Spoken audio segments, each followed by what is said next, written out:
ওই শ্মশানে কাঠে মরা পুড়তে দেখেছিস কখনো? শাস্ত্র মতে তোর এই খুলিটা বাঁশের বাড়ি মেরে ফাটিয়ে ফেলা হবে, অবশিষ্ট রক্তবিন্দুগুলো ছিটিয়ে পড়বে এদিক ওদিক, ছাই হয়ে যাবি বে। ওই নাভি ছাড়া আর কিচ্ছু থাকবে না। তোর জীবনের শেষ 1 মিনিটে তোর এই ব্যর্থতা, 2024, তোর ফেল করা রেজাল্ট, তোর মনের মানুষের মুখ কিছুই মনে পড়বে না। বড় জোর ভেসে উঠবে তোর মায়ের মুখ। বাঁচার চেষ্টা করবি কিন্তু বাঁচতে পারবি না। তোর নিথর দেহ ক্রমশ ঠান্ডা হতে থাকবে। ওই লাখ টাকার জ্যাকেটেও সেই ঠান্ডা মানবে না।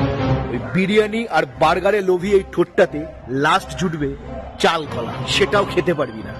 জিভ পোড়ার ভয় গরম খাবার ফু দিয়ে খাস না, ওই মুখেই জ্বলন্ত পাটকাঠি গুঁজে দেওয়া হবে বাড়া। এই জীবনটা অনেক ছোট।